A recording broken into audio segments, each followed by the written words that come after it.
ನೀಲಾಂಜನಸಮಾಭಾಸಂ ರವಿಪುತ್ರಂ ಮಿಮಾಗ್ರಜಂ ಛಾಯಾಮಾರ್ತಾಂಡಸಂಭೂತಂ ತಂ ನಮಾಮಿ ಶನೈಶ್ಚರಂ. ಓಂ ಶಂ ಶನೈಶ್ಚರಾಯ ನಮಃ.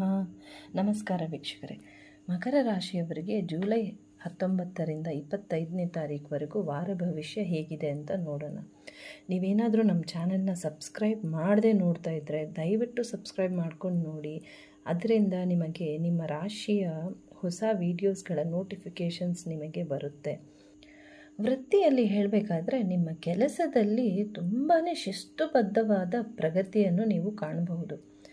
ಅಂದರೆ ಪ್ರತಿದಿನ ನೀವು ಸರಿಯಾದ ಸಮಯಕ್ಕೆ ಆಫೀಸ್ಗೆ ರೀಚ್ ಆಗೋದ್ರಿಂದ ಹಿಡಿದು ಅವರು ಕೊಟ್ಟಿರುವ ಕೆಲಸವನ್ನು ಟೈಮ್ಗೆ ಸರಿಯಾಗಿ ನೀವು ಮುಗಿಸ್ತೀರಾ.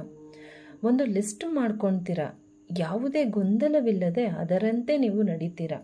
ಪ್ರತಿದಿನ ನೀವು ತುಂಬ ಶಿಸ್ತಿನಿಂದ ಕೆಲಸ ಮಾಡುವುದನ್ನು ನಿಮ್ಮ ಬಾಸ್ ಗಮನಿಸ್ತಾರೆ. ಎಷ್ಟೇ ಹೆವಿ ವರ್ಕ್ಲೋಡ್ ಇದ್ದರೂ ಕೂಡ ನೀವು ನಿಮ್ಮ ಡಿಸಿಪ್ಲಿನಿಂದ ಎಲ್ಲ ಕೆಲಸವನ್ನು ಪೂರ್ತಿಯಾಗಿ ಕಂಪ್ಲೀಟ್ ಮಾಡ್ತೀರಾ. ನಿಮ್ಮ ರಾಶ್ಯಾಧಿಪತಿ ಶನಿ ನಿಮಗೆ ಜವಾಬ್ದಾರಿಗಳನ್ನು ಡಿಸಿಪ್ಲಿನಿಂದ ನಿಭಾಯಿಸೋಕೆ ನಿಮಗೆ ಶಕ್ತಿ ಕೊಡ್ತಾ ಇರೋದು. ಮುಗಿಸಿರುವ ಕೆಲಸದಲ್ಲಿ ಏನಾದರೂ ಕರೆಕ್ಷನ್ ಮಾಡುವ ಅಗತ್ಯ ಇದ್ದರೆ ನೋಡಿ, ಒಂದ್ಸಲ ಚೆಕ್ ಮಾಡಿ ನಂತರ ಹೊಸ ಕೆಲಸ ಕೈಗೆ ತಗೊಳ್ಳಿ. ಹಣಕಾಸಿನ ವಿಚಾರದಲ್ಲಿ ಹೇಳಬೇಕಾದ್ರೆ ಕೆಲಸದಲ್ಲಿ ಹೇಗೆ ನೀವು ಶಿಸ್ತಿಂದ ಇದ್ದೀರೋ ಅದೇ ಥರ ಖರ್ಚಿನ ವಿಚಾರದಲ್ಲೂ ನೀವು ಡಿಸಿಪ್ಲಿನ್ ತರಲೇಬೇಕು. ಆದಾಯ ತುಂಬಾ ಚೆನ್ನಾಗಿದೆ.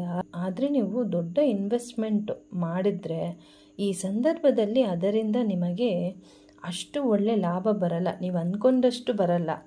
ದಯವಿಟ್ಟು ಆತುರ ಪಡಕ್ಕೆ ಹೋಗಬೇಡಿ. ಕುಟುಂಬದ ವಿಚಾರದಲ್ಲಿ ಹೇಳಬೇಕಾದ್ರೆ ನಿಮ್ಮ ಪ್ರೀತಿ ವಿಚಾರದಲ್ಲಿ ಅಥವಾ ಮದುವೆ ಜೀವನದಲ್ಲಿ ಕನ್ಫ್ಯೂಷನ್ಸ್ ಇರುತ್ತೆ.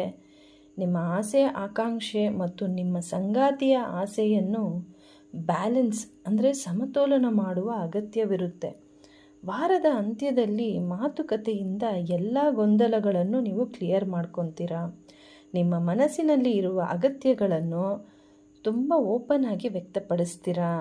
ಅದರಿಂದ ಸಣ್ಣ ಮಿಸ್ಅಂಡರ್ಸ್ಟ್ಯಾಂಡಿಂಗ್ಗಳು ಏನೇ ಇದ್ದರೂ ಅದೆಲ್ಲ ದೂರವಾಗುತ್ತೆ.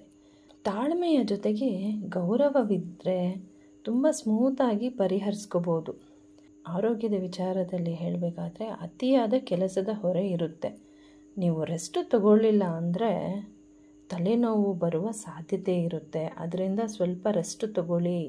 ಎಷ್ಟು ಕೆಲಸ ಇದ್ರೇನೋ ನಮಗೋಸ್ಕರ ಅಂತ ನಾವು ಟೈಮ್ ಕೊಡಲೇಬೇಕು.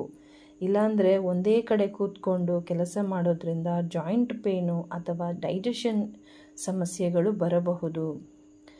ಯೋಗ ಮಾಡಿ, ಎಕ್ಸಸೈಸ್ ನಿಮಗೇನು ಈಸಿ ಅನಿಸುತ್ತೋ ವಾಕಿಂಗ್ ಮಾಡಿ, ಎಕ್ಸಸೈಸ್ ಮಾಡಿ, ಯೋಗ ಮಾಡಿ, ಏನಾದರೂ ಮಾಡಿ ಒಟ್ಟಿನಲ್ಲಿ ಆ್ಯಕ್ಟಿವ್ ಆಗಿರಿ. ಆರೋಗ್ಯಕರ ಆಹಾರವನ್ನು ನೀವು ಸೇವನೆ ಮಾಡಬೇಕು. ಪರಿಹಾರ ಒಂದು ಓಂ ಶಂ ಶನೈಶ್ಚರಾಯ ನಮಃ ಅಂತ ಶನಿ ಮಂತ್ರವನ್ನು ಪ್ರತಿದಿನ ಹೇಳ್ಕೊಳ್ಳಿ. ಮತ್ತು ವಯಸ್ಸಾದ ವೃದ್ಧರಿಗೆ ಕೈಲಾದಷ್ಟು ದುಡ್ಡು ಕೊಡೋಕ್ಕೆ ಹೋಗಬೇಡಿ. ಏನಾದರೂ ಊಟನೋ ಅಕ್ಕಿನೋ ಏನಾದರೂ ನಿಮಗೆ ಏನು ಅನಿಸುತ್ತೋ ಅದನ್ನು ದಾನವಾಗಿ ಕೊಡಿ. ಮತ್ತು ದೇವಸ್ಥಾನದಲ್ಲಿ ಕಪ್ಪು ಎಳ್ಳಿನ ದೀಪವನ್ನು ಬೆಳಗಿಸಿ. ಧನ್ಯವಾದಗಳು.